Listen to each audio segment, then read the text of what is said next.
This is your guide to book publishing. Everything you want to know but didn't know what to ask with your host, Dr. Judith Briles. On the show today, you'll find out where book publishing is going and how to take advantage of it. How to identify and avoid publishing predators.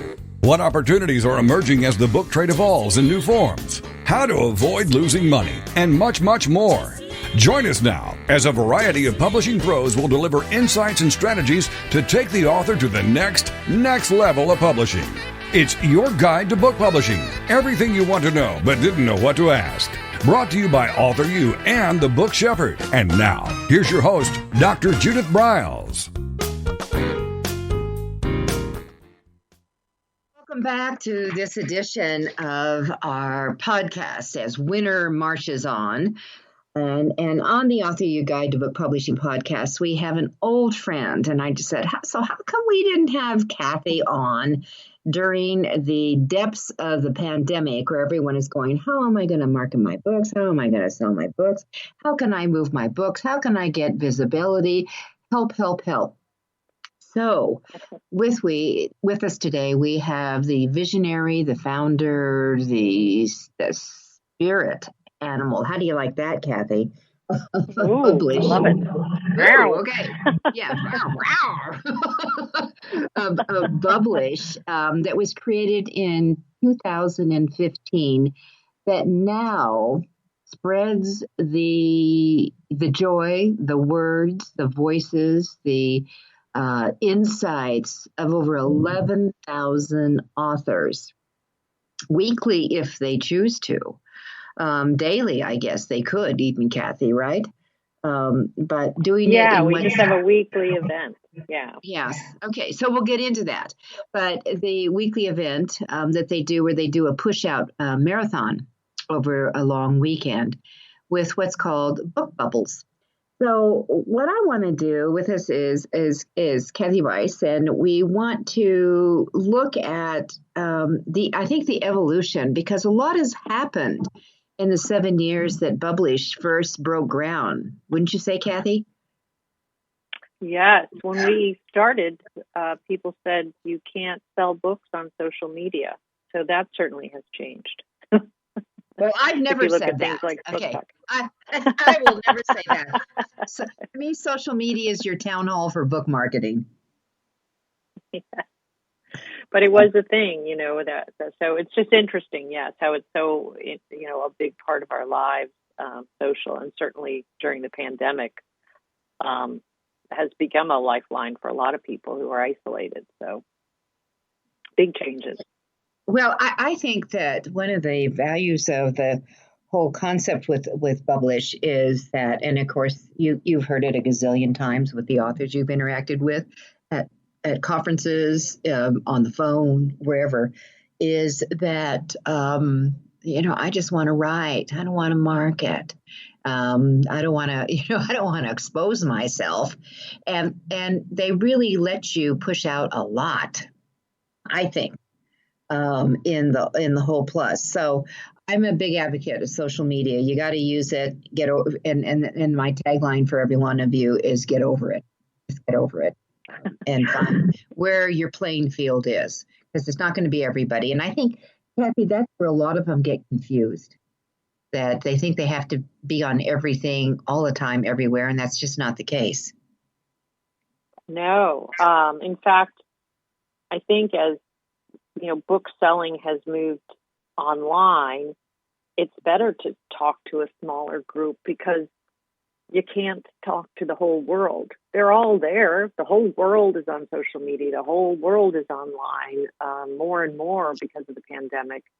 So the narrower you can go, I think, in defining the audience that will be just delighted by your book and learning about them and where they are and how to engage with them, how to, let them be aware that your book exists, but also participate in their communities and the places where they discover books, the more likely you are to use your time wisely, because there's only so many hours in the day, and you should be writing, but you also have to be marketing and building a brand.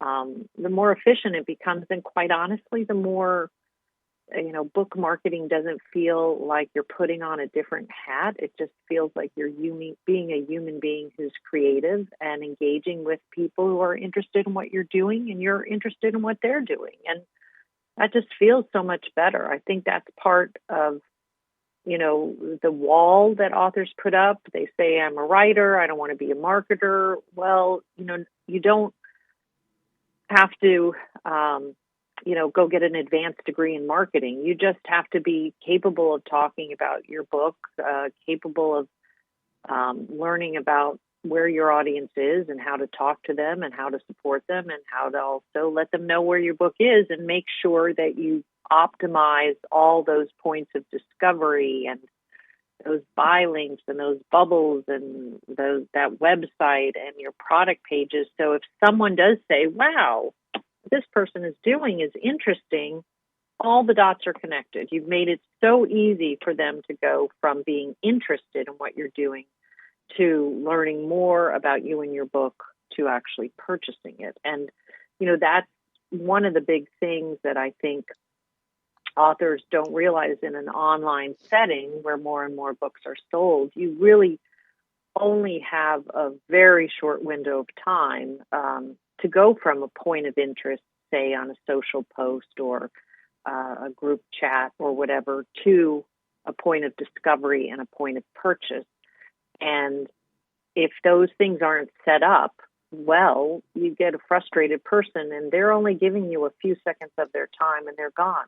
And that opportunity is gone with it. So, in a bookstore, you have, potentially a person hand selling you that, a bookstore owner who's read the book and recommends it. In an online setting, you have points of contact with human beings, and if they're the right human beings for your book and they're interested, you're sending them to a product page or to a website, and everything has to be optimized to take that person on a journey to purchase very quickly, very efficiently, and give them what they need along the way, right? So you think about, you have a social engagement, say on Facebook or Twitter and Instagram, and then you have in your profile a link to, say, a product page, and they are interested enough that they visit that product page on a place like Amazon or Barnes & Noble or wherever they shop,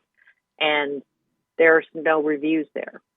So now they're like, you lost a second because they don't see any reviews, or there's a confusing synopsis, or your book cover or title or subtitle doesn't quite make sense, so they can't figure out anything else quickly about the book, or your look inside feature doesn't engage them.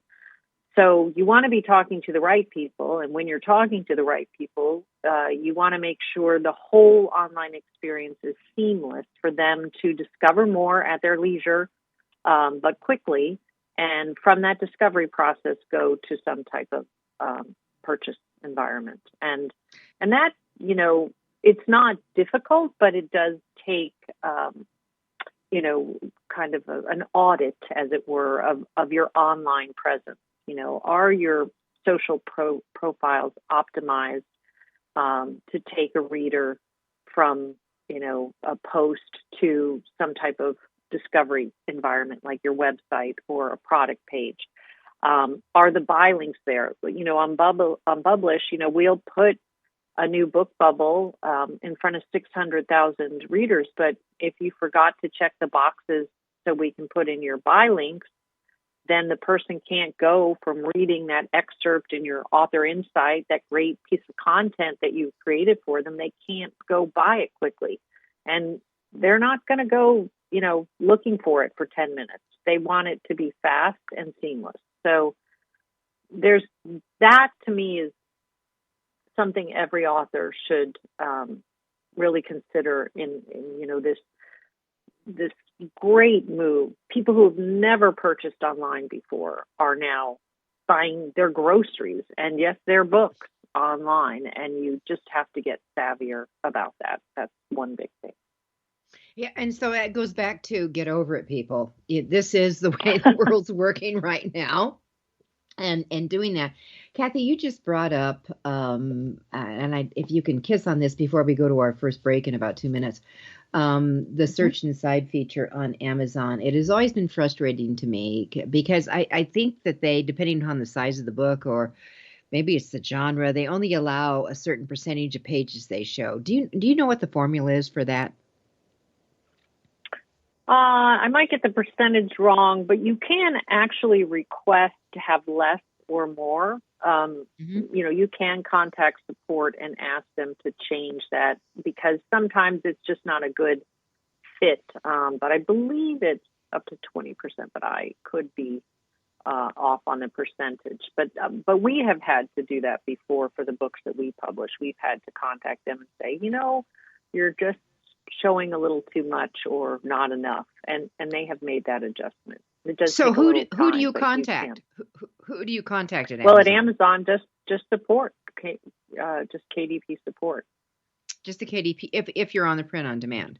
Okay, but what if you're on the Advantage? Well, better luck there. Better luck there. Okay. So you call Advantage. You call Advantage. But here's why I bring that up. I see children's books, and by definition, children's books, especially the young'uns, are in the 32 to max 40 pages. Well, if you go into a title page, a copyright page, we're talking 20% of a 32-page book maximum. So now we're dealing with maybe 8 pages. So if you have 4 pages that deal with a title page, a copyright page, the filler page, maybe you just have a couple of pages and you want to show more. Do you have the capability of subbing in a different PDF to pull for Search Inside with? I don't think so. What you do have that I think more people need to know about is A+ content, at least on Amazon. And to me, that's a great place. All right, let's come back authors. to that. Kathy, let's come back to A+. We'll be right back. It's AuthorU, your guide to book publishing. We're talking with the visionary CEO, Kathy Meis of Bublish.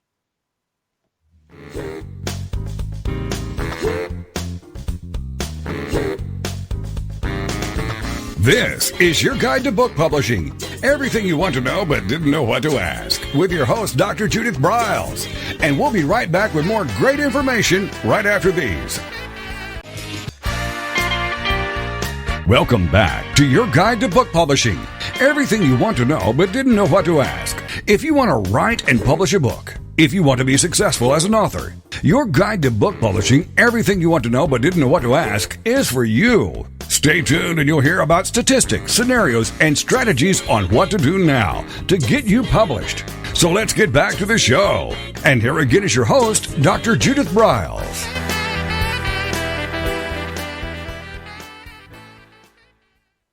Kathy Meis and I are a little bit all over. Number one, we know each other well. We've been in and around publishing for a long time, so we tend to do that. And she just happened to bubble up. We were talking about Amazon and the Search Inside feature, which is, to me, it's one I go to all the time. It's one I go to all the time to look at, from contents to just see what the visual is, how this baby opens up, if it's going to be even nice to my eyeballs. Kathy, do you ever do that? Oh yeah, I think the look inside feature has become so crucial for book sales because it's basically your major sampling tool on these major retailers. So if you see something that interests you, you can quickly go in and get a taste. Now, what that means for authors is that opening of your book better really engage the target reader, because again, online shoppers are they pay less attention, they give you less time, so it has to really pull them in right away. And I think that's a challenge. If you write a thriller and you start with some type of slow, in-depth character sketch, you're probably not going to get that thriller reader who's looking for a thrill. You really have to know your genre. You have to know your readers. We tell our authors, to study the look inside feature of comparable books, just to kind of get a sense of, how the big boys open their books, the top sellers in a category open their books and kind of study the elements that are going into that. It's important. And they open them quite big often.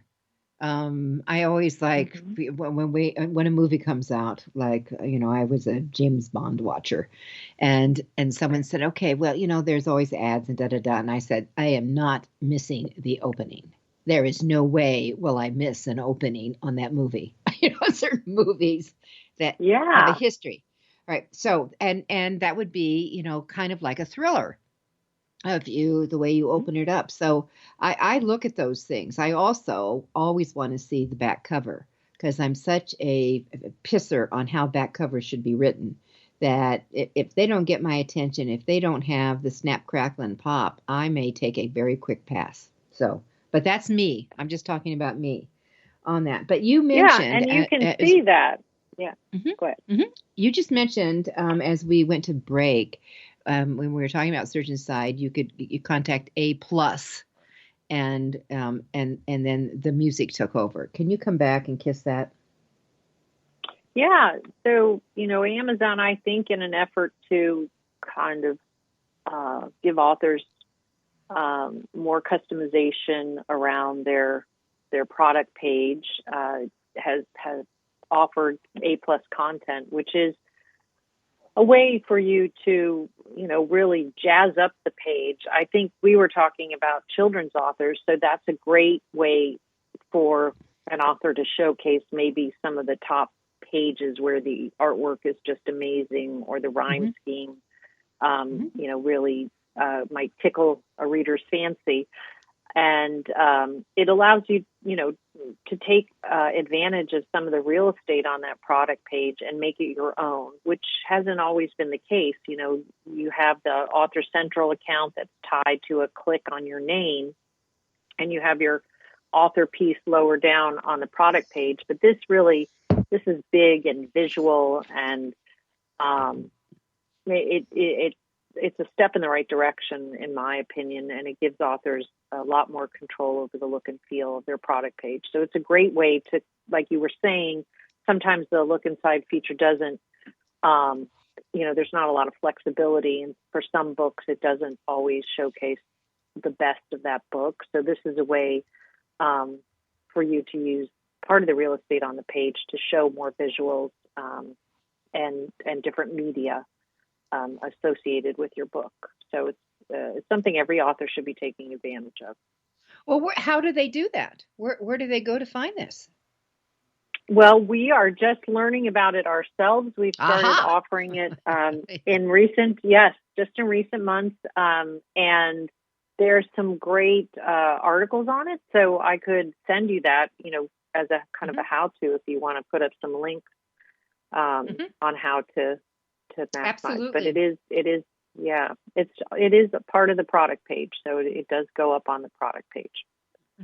And you know what, everyone, Kathy has mentioned, if you don't have any reviews, I can't tell you how important it is for reviews. People buy on reviews, and it is really the more the better on those. So if you only have 3, that would be move into my priority thing.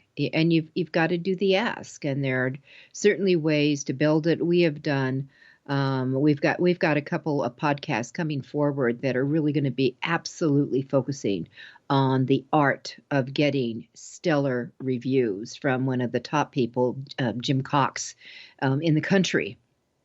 From Midwest Book Reviews.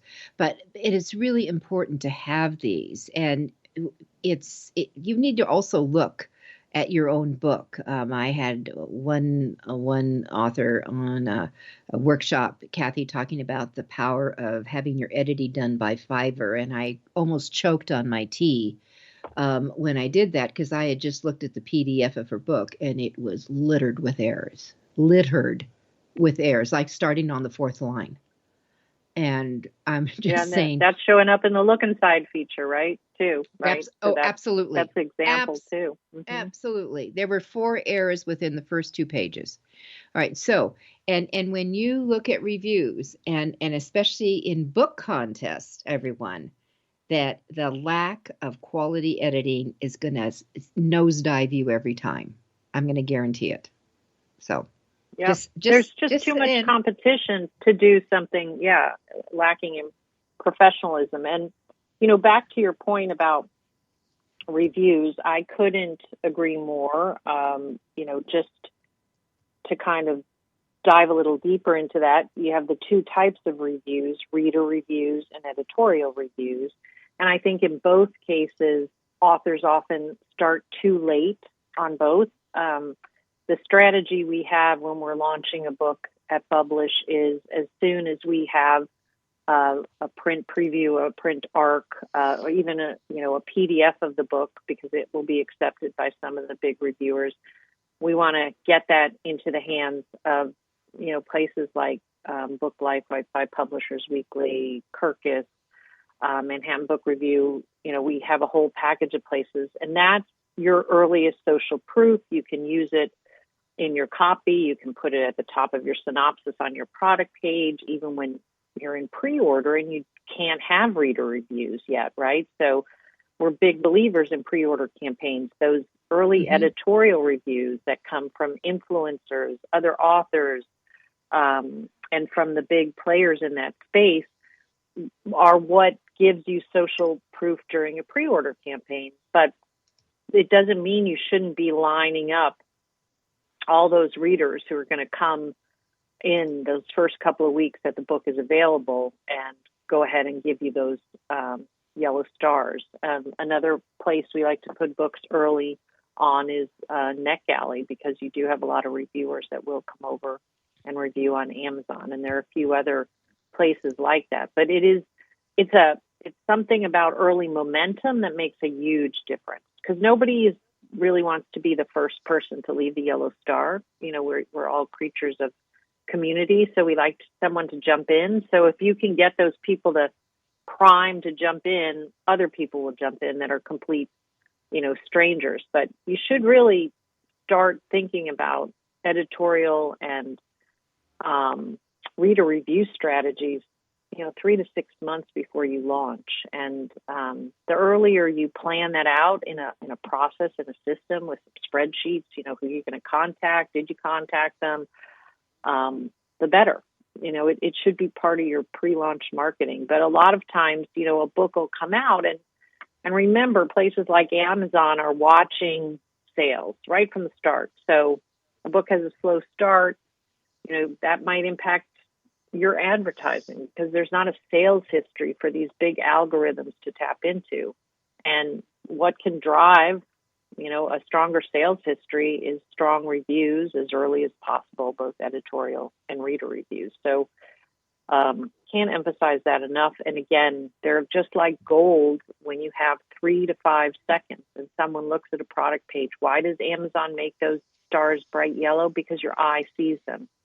And if it sees hundreds, that's a big difference than if it sees, 2 or 3. In a nanosecond, a reader can say, like, nobody's reading this, or wow, lots of people are reading this. Right. So momentum early. Yeah. Yeah. And so, you just have to ask people. You have to just keep pushing and figuring out ways to get around the different blocks, which is a whole nother conversation. All right. So I know we're coming up to our next break, but Kathy, what would you tell people what Bublish is? Because we've said it several times. So let's just throw it on the table. Well, we have evolved. We are a complete end-to-end self-publishing solution. You can take a book idea all the way through to launch and marketing. We have a really robust suite of advertising and marketing services, which I think differentiate us.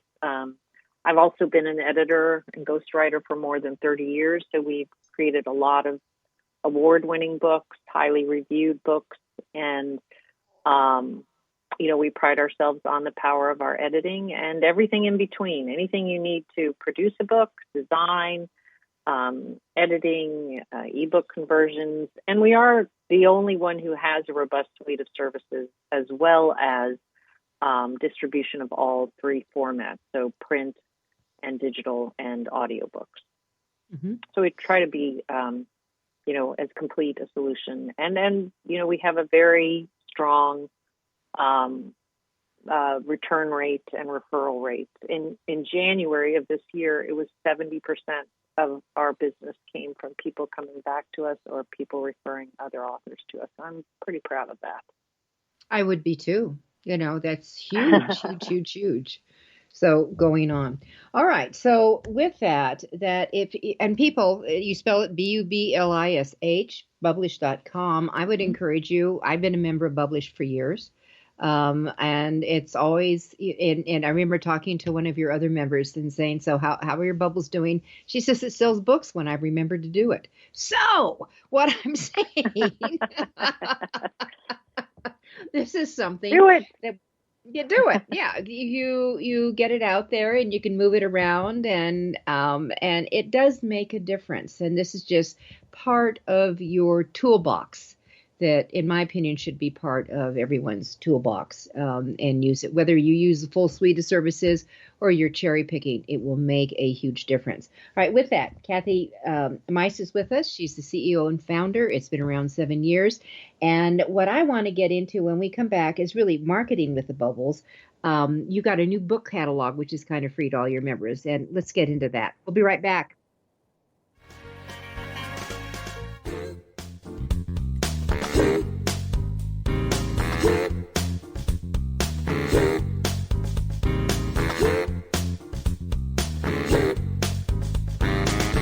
This is your guide to book publishing. Everything you want to know but didn't know what to ask. With your host, Dr. Judith Briles. And we'll be right back with more great information right after these.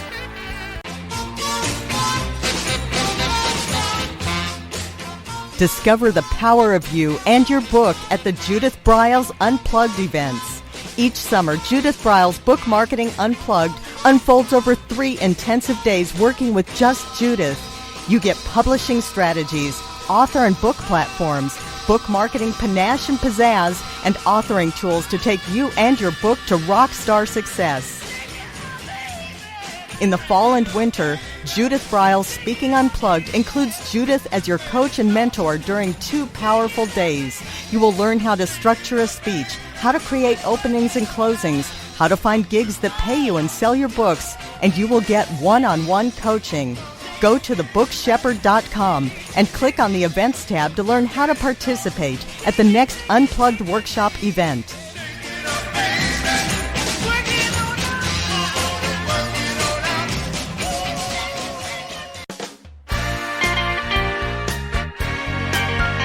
Welcome back to your guide to book publishing.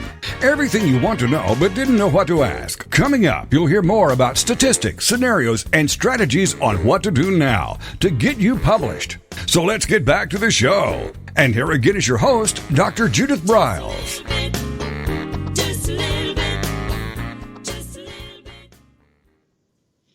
All right, so when we segued to our break, I opened up the window of bubbles and what they are. So, Kathy, I'd love to have you kind of do a little description, or maybe just open it up. People, you put your PDF of your book up. It automatically allows you to scan through every frickin' page, and you can just kind of highlight a section of your page. And then it goes into another window, and then you can give your input, your insights, your ahas, your tweak, your take on maybe why you wrote this, what's the impact, etc. So as Kathy would say, at least when I first met her, it seems like a zillion years ago, Kathy, it's like a director's cut on a movie where they come back and say, well, this was what was really going on behind the scene. So it's a little bit of insight. I think they're very attractive, and you can immediately push them out to Facebook, Twitter. I would love to see you open up other channels on your social media with that, Kathy, frankly, and do that massive push very quickly. And people come back and they link. And actually, I did a bubble last week on my book, When God Says No, and someone came back and said, you know that there was that this word should be courageous instead of courage. And I'm saying, you know what? I bet you they have an old edition of the book because we've revised it a couple of times. So now I'm trying to find out what page it's on that she was referring to. Oh, goodness.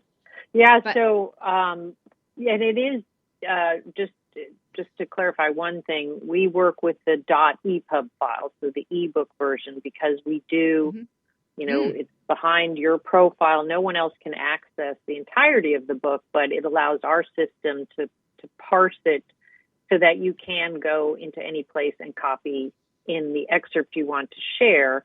And then the next screen asks you to share your author insight. And that is kind of the story behind your story. So the creative journey that an author takes, writing the book, thinking even of the idea, but writing it, setting, plot, characters, everything, or the topic, if it's nonfiction, how do they come to be an expert on it? Why do they decide to write a book about it? That why is very powerful. And so in a sea of content, to be able to share an excerpt and an author insight and brand it around the author with, an image of the book cover, links to the author's website, as well as links to all the different retailers that, might carry the book, is what we were talking about earlier, right? So there's a point of discovery when someone reads your book bubble, and then there's the ability for them to go explore or go right to the product page and buy it. And we track the open rates on the book bubbles, where they were opened, which of the social sites the book bubble is open on, and then what retailer the reader went to. And we can't, track if a buy happened, but it's just one more reason for you to make sure that product page is in great shape. Because if you take a complete stranger through the journey of a book bubble, which is, a highly engaging experience, and readers spend about 3 minutes on book bubbles. So that's like an eternity in the social world. And then they go to your product page, make sure it's optimized for that conversion. And the whole idea of book bubbles was created because we did see a need for independent authors, especially, though we have a lot of traditional authors who also, traditionally published authors who use the site, and agents and some publishers. But for independent authors to have a way to create a beautiful sampling and an enriched sampling experience that was social. So every week we now have a 3-day event called the Weekend Reader Marathon, where we put it in the bubbles in front, the new bubbles that week, in front of 600,000 readers. We tease them, we hashtag them, which are great discovery tools. And if the bubbles are well written, you do get the engagement, and on the Bublish dashboard, you can see that engagement and what happened. You said about adding more social sites, because we work directly with APIs with Facebook and Twitter. We did create kind of a universal link that you can put anywhere, which allows you to share on places like, LinkedIn, if you are a nonfiction author, or other places you could share it as, say you use something like Linktree on your Instagram profile, where you just get one link. A place like Linktree gives you multiple links, and so you could, put a book bubble there. We also have the author profile, which links everybody who engages with it to all of your books. So if you write in multiple genres, or you have lots of books, they can see all of those, and they can experience multiple book bubbles that way. So that was a big focus is on really the author's voice, the author's why, the author's creative journey, to enrich and make more important to the reader that excerpt that is shared along with it, and to connect the dots, as I said, so they can go from a reading and sampling experience to an actual purchase experience, or to a website to discover more, and make it really easy, just a click away for them. So that's really, the design thinking behind book bubbles, and it's very affordable, and it only takes a few minutes to create one. And we do try to prompt people to remember to do that. But if you miss 1 week and you do it the next week, it'll be included, because we do have the events every week. But, I had a thought, I'm still thinking it's coming from the ebook. And what if you've done updateds for ebooks? So maybe the material is being where the bubbles are being pulled from is an older edition, or is there an automatic update to what Amazon has, or is this something that the author needs to resubmit an EPUB? Yeah, you have to resubmit because our technology is actually taking the excerpt and making a microsite from it. So Got it. it's attached to the ebook. You can go back and edit the book bubble and grab a different excerpt or rewrite your author insight, but it is if you have a whole new edition, just upload a new one. We have a strategy for you to slowly start creating book bubbles from that and ease out the links from the other one. How long does it take, Kathy? How long does it take to substitute or upload the EPUB? Only minutes. Yeah. I mean, you already have a profile. You just click a button and upload it. And then, it's going to ask you to click for the buy links. It's going to ask you for a synopsis and a couple of pieces of information, but only a couple of minutes. Pretty much everything is designed to only take a couple of minutes, even creating the book bubbles, because we know time is precious for authors. It is. Well, I think that sounds, and guess what I'm going to be doing today? I'm uploading new ebooks. Wonderful. Love to hear it. For one of them, I have to. I mean, I think as Kathy knows that I have got coming along a total revision of all of my publishing books that will be completed by next month. So they all have to be, everything has to be gutted and redone again. So that means you can't set it and forget it.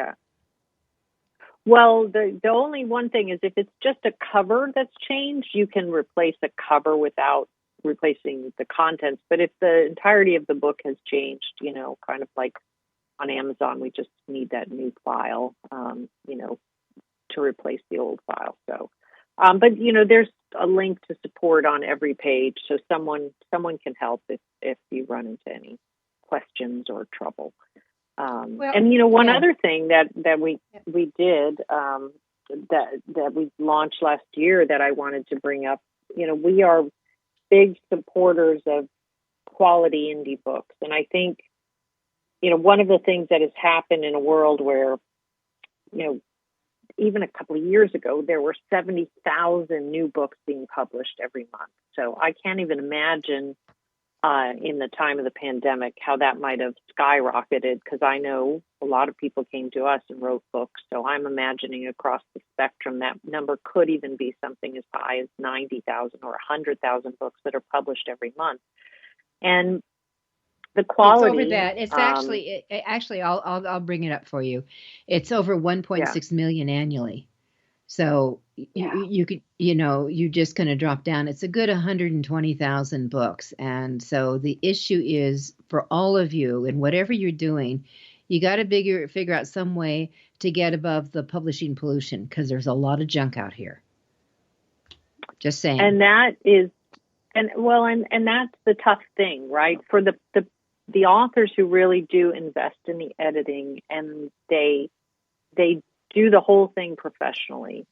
And that's what we're encouraging. We really want to nurture that professional class. The act of publishing is a professional act. So we really want to promote that professionalism.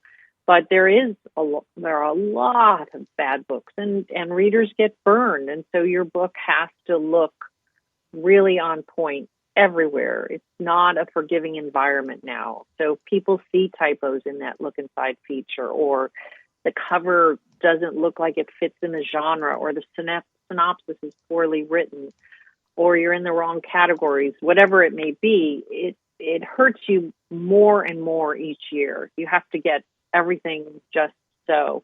But to really spotlight the powerful and wonderful books that are coming from the indie world, and there are so many of them. I heard recently that 30% of the revenue in a $27 billion U.S. publishing industry is now generated by independent authors. That's something that traditional publishing doesn't really want to recognize. And they make it hard for us to see because of how book sales are reported. But that's a lot of revenue being generated by quality independent authors. And we created Bublish books to showcase them. They don't have to be published by us, but there's a criteria. And we purchase the books through Ingram, and we spotlight them on Bublish books. It's only for independently published books, which means that the author owns the rights to the book.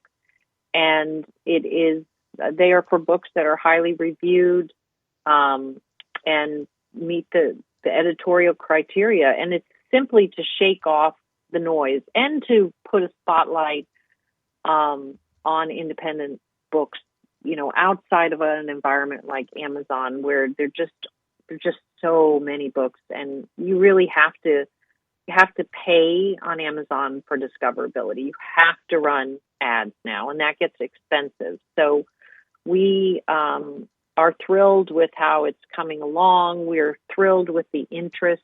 We were inspired by bookshop.org, which was promoting independent bookstores and helping them during the pandemic, and the growth we saw there. We really think that buying patterns are changing, and that Kathy, readers are open to new voices. Yeah, hold that. We have our final break here. I got so engrossed with what you're saying, I forgot to watch my cues. Hold on. We'll be right back.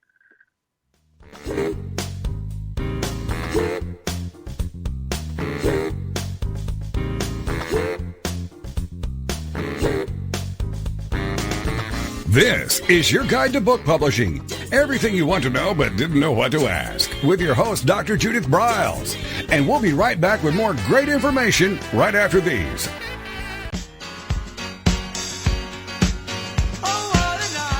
Are you confused about publishing options? Do you know which printing option is best for your book? Does your stomach flip when you think about selling books? Or do you feel overwhelmed with what to do about book marketing and publicity? Get the answers and much more. Get them, and from someone who knows publishing inside and out, from both the traditional and independent sides, how to make a successful book. You can't do it alone without paying the price. You can spend your money creating a book that turns out to be so-so, or you can create a book that looks and feels classy, builds your brand and platform, and is a success, a bestseller. It is your choice. You choose.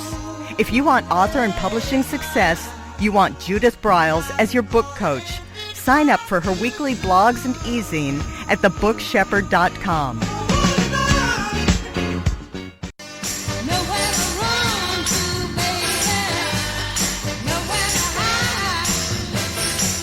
The book shepherding concept is simple. The publishing world is changing, and so must you.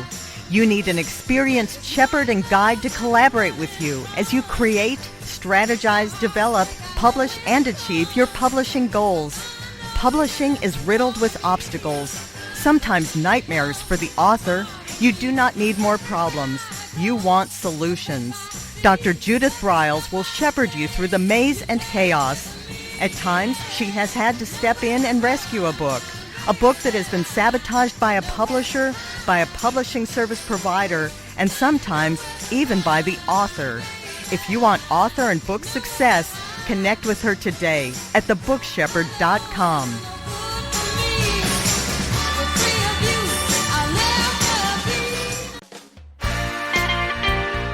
Welcome back to your guide to book publishing.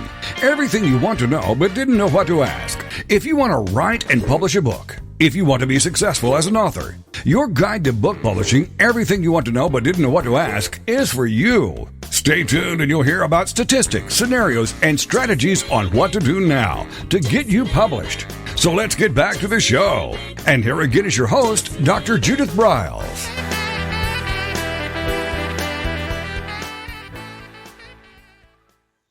So in our short time that we have with the awesome Kathy Meis, I wanted her to kiss on a couple of things. You know, what's going on in the virtual event world? TikTok.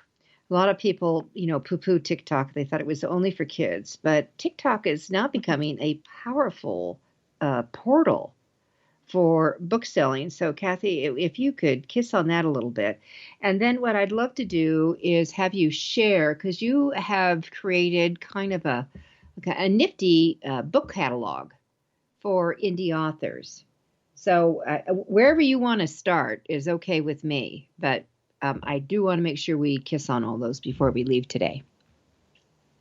Yeah, well, TikTok, and I am one of those people, like, just one more social site to learn. And oh, I know. And I see my youngest is 17, so she's done her TikTok, some hysterical with her dad. So it's a funny place, right? You kind of think of it fun. And the reality is some authors and publishers have now started to master it.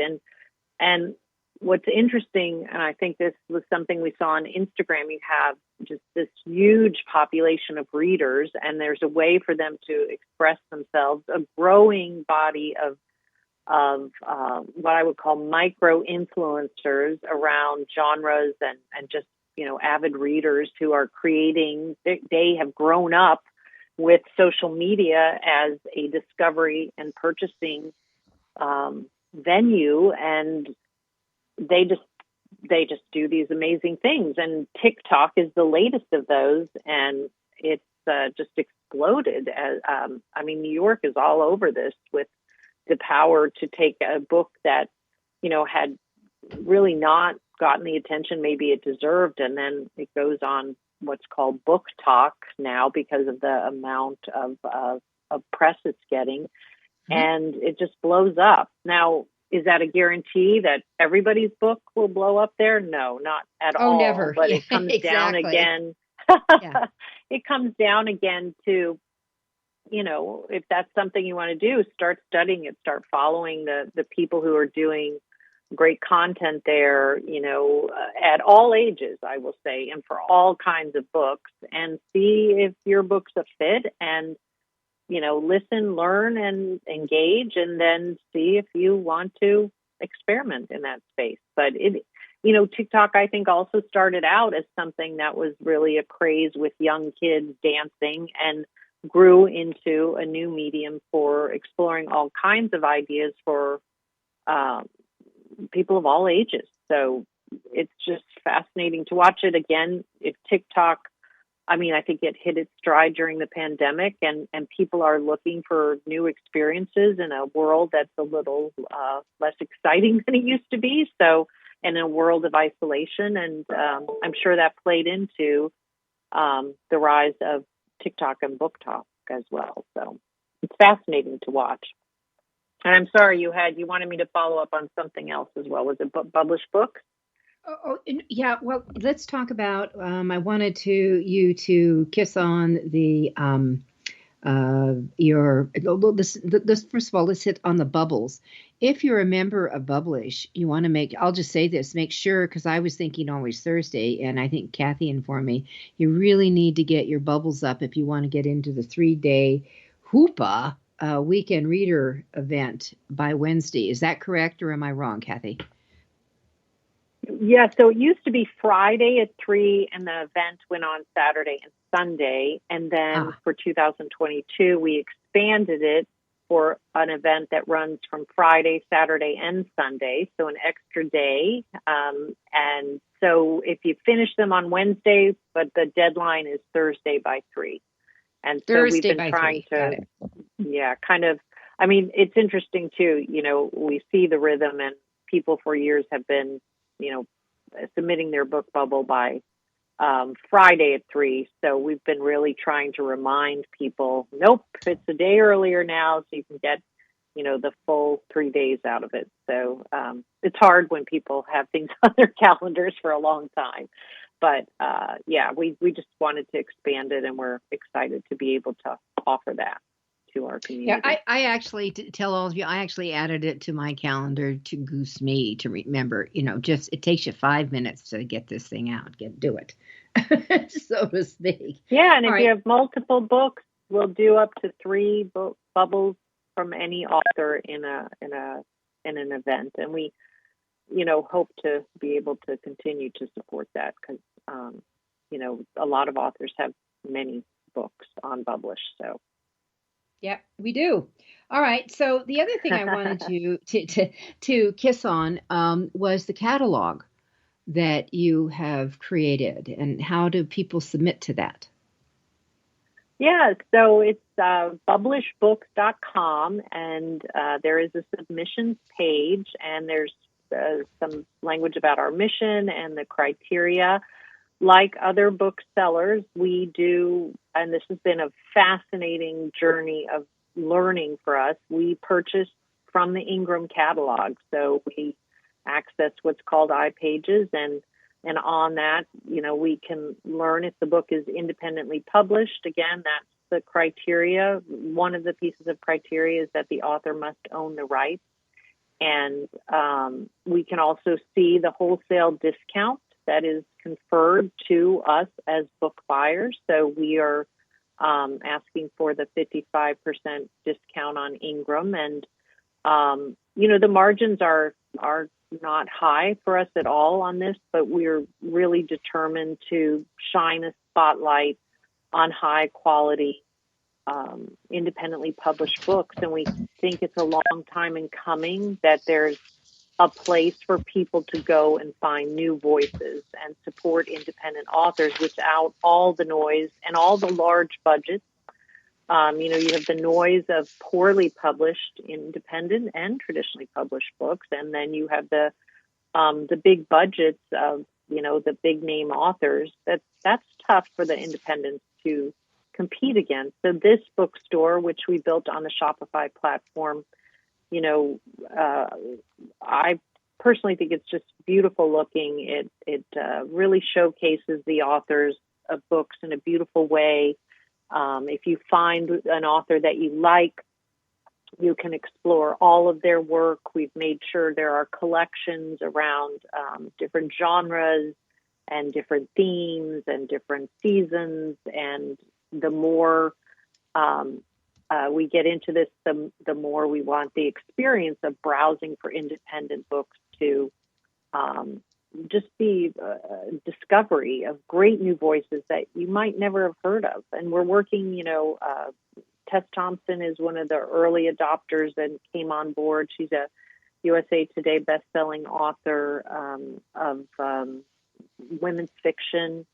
And we have all of her books on there. She works closely with us. And, it's also a way for us to put our books that we think are of quality on Bublish Books next to these bigger names. And we've had some very strong sales of some of our books as well.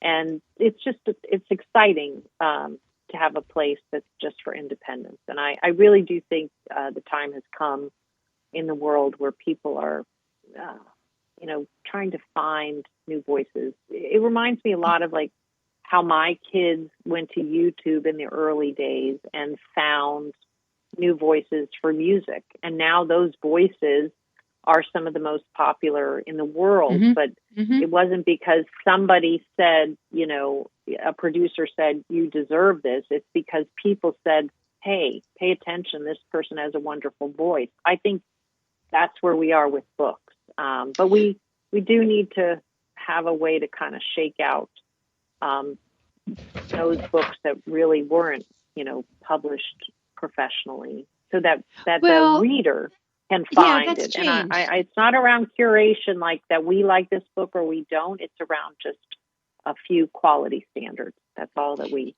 Right. But Kathy and I are both so on the same side of the street here.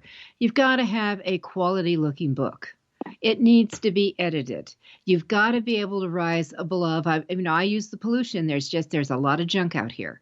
So your book has to look like it could have come from New York, even though you totally independently created it yourself with whoever your team is. And I just think that's absolutely essential to have that. So I'm going to be playing as soon as I have all my new revisions done, I'm excited with that. And that's then Kathy, great. Yeah, I'm jazzed. All right. So, Kathy, with this, before we go, are virtual events going to expand? Are they just going to be integrated? Are we going to see in-person things coming back? What's your take? Because you and I both go out on both. Well, I think both. I think people became used to online events. I don't see them going away because they have a lot of advantages, right? You can reach a much wider audience across geographic and time zones. And so I don't see them going away. I don't know about you, but I personally can't wait for in-person events again because of all the isolation of the pandemic. So, but I don't see virtual events going away. I think the world is adapted to a kind of a hybrid approach, and that's what the future will be. Yeah, and as someone who, yeah, it's accepted. Someone who loves in person, like I have a combination event this Saturday, on Saturday, the second Saturday, that I do an hour and a half on Zoom with people who are out of the area or Canada in Colorado, or including Canada and Mexico, are there, and at 9:00. Those who are here show up and we continue a whole new session. It's wild. All right, with that, Kathy Meis, thank you so much for being with us today. My pleasure. Thanks for having me, Judith. All right, everyone, thank you for spending your hour with Kathy and I. Your authoring and publishing success, remember, is always up to you. Your words matter. Let's get them out. We want to support them.